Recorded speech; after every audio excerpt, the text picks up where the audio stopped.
Merry Christmas, everyone, and happy soon coming 2019. To all my beautiful souls out there, I'm super excited because I have an announcement to share with you real quick before we get into this video.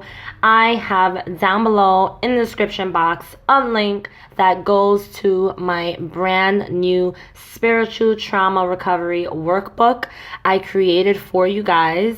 And in that workbook, you will learn the tools and strategies and techniques that I personally use in my own life and have used to help overcome the PTSD and the trauma from leaving my cult. This works for anyone who was a part of any kind of cult, or even if you were just a part of a church that was just very controlling. This will work for you. So make sure you give it a shot. Check it out. I'm selling it right now for only $11 through PayPal, so it is nice and safe.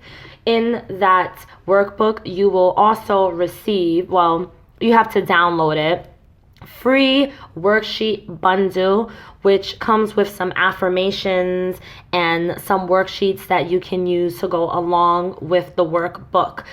Another thing I'm excited about, which I want to announce, is that this week marks my 3 years since I've left the ICOC, International Churches of Christ.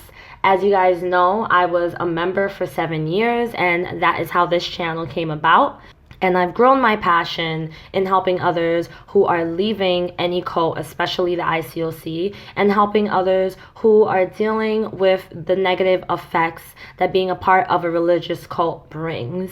So today's video I want to get into is going to be about leaving the ICOC. Speaking of leaving the ICOC, I often get asked, how should I leave? Should I just walk out? Should I fade out? Should I speak to my discipling partner? Should I speak to my leaders?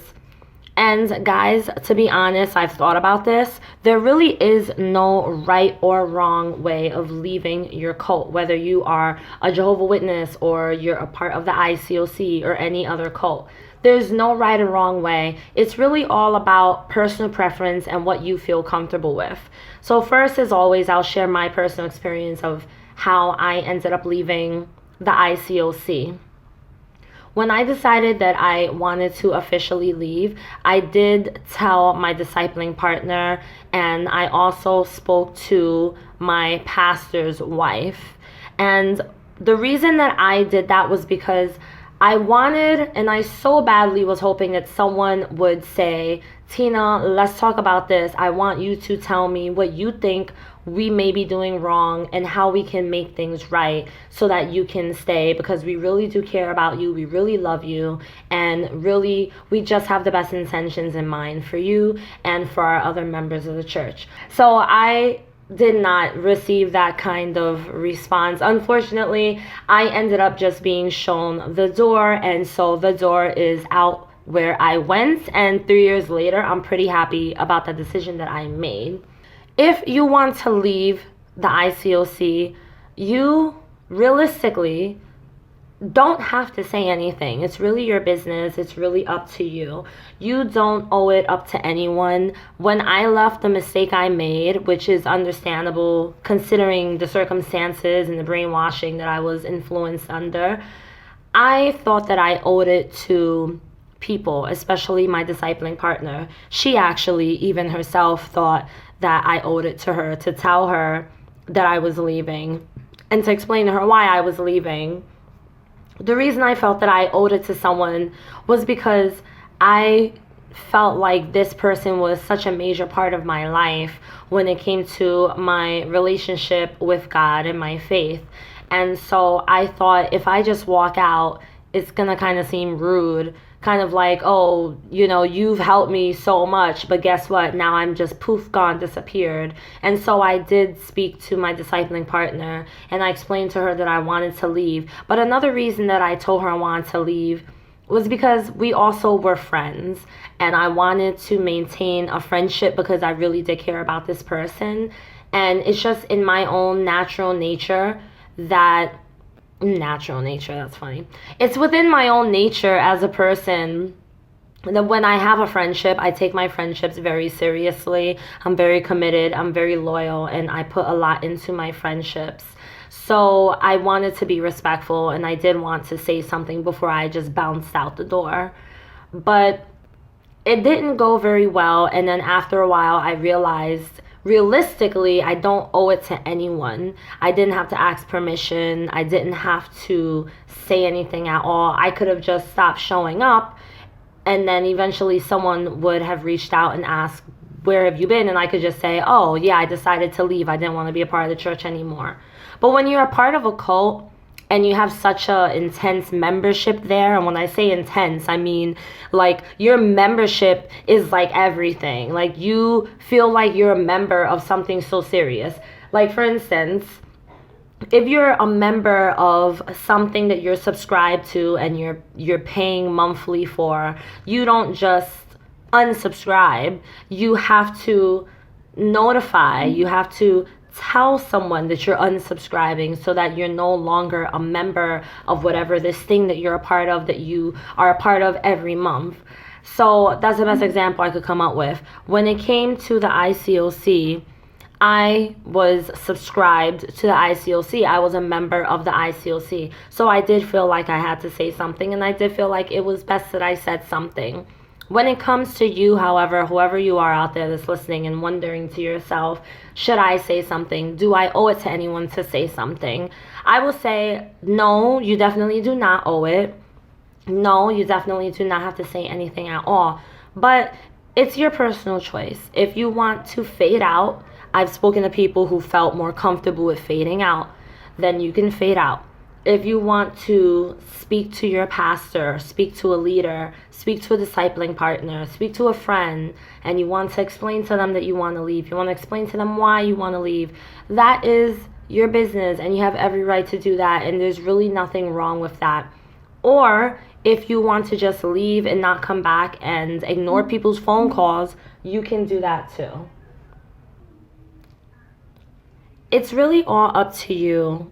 Like I said before, there is no right or wrong way of doing this, and I know that leaving the cult can be very hard. It can be very difficult because, especially if you have friendships that you've built within this church, it's hard to just up and leave. And most of us, when we leave, we hope for, people pray that they hold on to relationships that they have within the church, because when you're a part of, especially the ICOC in particular, you usually don't have too many friendships outside of the church. A lot of your friendships are within the church. So to just leave and not say anything kind of feels like you're just leaving your friends as well. And if you're a really good friend, you're not going to want to do that. So I could understand why a person would want to say something. Now, I will say this. If you do decide to open up and express that you are leaving and why you are leaving, just be aware that there is a major possibility that you may end up leaving alone. You may end up leaving without the friendships you walked in with. You may end up leaving the church without anyone at all. Or maybe you will leave with a couple of friends if you're lucky, or maybe you'll leave with one friend. You just have to really expect whatever the unexpected is and hold your head up high, because the biggest issue that can come with leaving this church or any cult is that you may end up leaving alone, and then eventually feel like you just can't take it. You feel like you can't handle it. You feel lonely because you've left alone, meaning no one followed you out the door, or no one visited you after you left the door. No one called you. No one cared about you anymore the way that they did every Sunday and every midweek and every Bible study group. And you may feel lonely, and you may feel like you want to go back. You may feel like you want to return. That alone is a major issue, because in this case, you're not going back because you want to go back. You're going back more because you feel like, I might as well. I don't have any friends. My life sucks ever since I left. I'm not happy. Let me just return. And this does happen to many people. Many people I've spoken to have told me that they've thought about returning, have told me that they felt like they just wanted to return because it seems easier, because your life gets adjusted to the brainwashing. Your life becomes adjusted to being a part of a very controlling group such as the ICOC. And when your life becomes so adjusted to the way things are, it kind of almost becomes normal. It's like you know that this is wrong. You know that they're doing things and going about things in the wrong way, in the wrong format, but you've become so used to it that you didn't really build a life outside of the church. So when you do decide to leave, now you're forced to build a life outside the church. You're even more forced to live and build a life outside of the church once you leave without any friends. Like in my case, I was forced to build a life outside the church when I left, because I left with no one, and I mean no one. And then one or two people that did continue to talk to me when I left eventually stopped talking to me too. And so I was forced to learn how to stand on my own 2 feet, to learn how to just be there for myself, to not have to go and look for someone that I needed to seek permission from. These things I had to get used to. And it sounds strange, because when I was a part of the church, I did not like the fact that I felt so smothered, and the fact that I felt like I needed permission for everything, or I felt like I needed to just walk on eggshells because someone's always breathing down my neck and looking over my shoulder. But like I said, you really get used to it. So when you leave, it's just like, wow, I am free. I'm so free that this is becoming scary, and I think I want to kind of run back. It kind of feels like that. Kind of like moving out of your parents' house for the first time. You've been looking forward to leaving. You wanted to move out for the longest. Finally you leave, you're on your own, you have to make your own money, pay your own rent, take care of your own bills, take care of yourself, make your own food, pay for your own transportation and gas and everything that your parents once took care of. Now you have to do it on your own, and you've never done it. And now you're just like, okay, this is scary. Maybe I should go back, because at least then I know how to live my life. That's kind of how it is when you leave a cult. You almost feel like you have to return. This is where I come in, and I can help you with learning how to get on your own 2 feet, learning how to adjust to the real world. And I'm not talking about leaving religion or leaving God. I'm just talking about leaving your cult.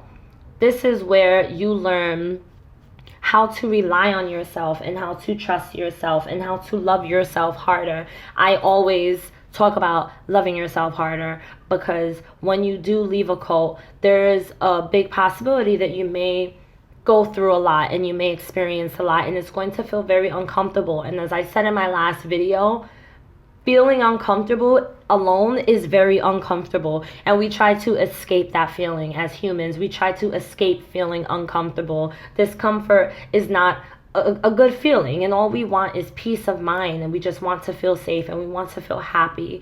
But when you leave the ICOC, you're going to be affected, and you're not going to be happy in the beginning. You might feel a little happy, but you might also feel some regret, some guilt, some depression, some anxiety. Everyone is different. No one feels the exact same way. I've spoken to people who left and they were in huge depression. I've spoken to other people who left and they felt completely free, and they just dealt with a little bit of anxiety. So everyone is different. It varies from person to person. But this is why I created my workbook, because I want to have different ways to be able to help people who do leave a cult or do leave the ICOC.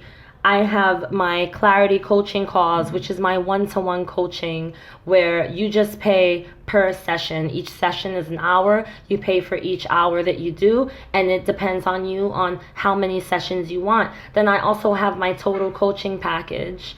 And now I have my workbook, and soon to come is going to be my book, which I am still in the editing phase, and that I'm just taking my time with, only because I want to make sure that my book really does help someone. I want to make sure that when I put my all into something, into any content I make for you guys or any product I create, I want to make sure I put 110% of my effort and my love and my passion into it, because I'm here to help you guys. And the more emails I receive, the more messages I get, the more people that ask to join my Beautiful Soul support group, the more I feel like I want to help, because I will never forget how I felt the day that I left the ICOC. And since now marks 3 years since I've left, I can remember so vividly how scared I was, and how I stood in my kitchen crying because I was scared to death. I was scared of something that didn't even exist. I was scared of something that was not going to happen. I was afraid of my health. I was afraid of death. I was afraid of going to hell. I was afraid for my family. I was afraid of things that just did not exist. And that's the problem, is that we leave this church and we become so fearful. We become fearful of things that don't exist, and our fear takes over so much that we forget how to live life. Like, we don't know how to just enjoy our life. And I want to make sure that any way that I can help you to see that you can live your life peacefully, successfully, you can live your life happily, whether you remain a Christian or not. I want to make sure that you guys learn that. I want to make sure that anyone out there who has been a part of a cult can see that you can live your life the way you choose to live your life. You do not have to remain depressed or anxious or ridden with guilt. It's not necessary. So for the new year, 2019 is coming. Let's just try our best to do whatever it takes, whatever we have to do to find that inner strength, that inner power, and to just feel free within our own being. Let's try our best to get ourselves together and to just say, you know what, yes, I've been through hell. Yes, I'm going through depression. Yes, I'm going through anxiety.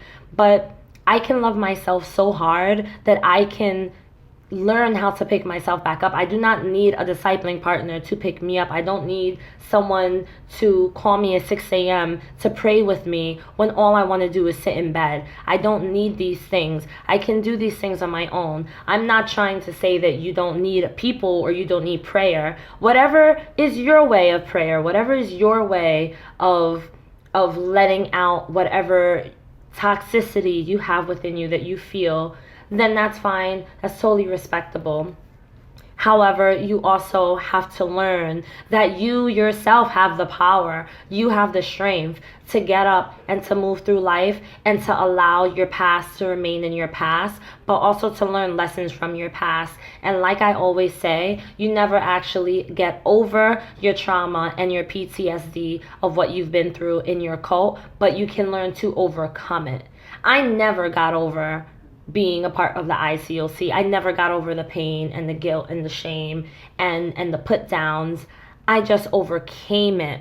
And overcoming is very different from getting over. You can get over an ex and never think about them again, but you can't get over the trauma you've been through and never remember how that felt.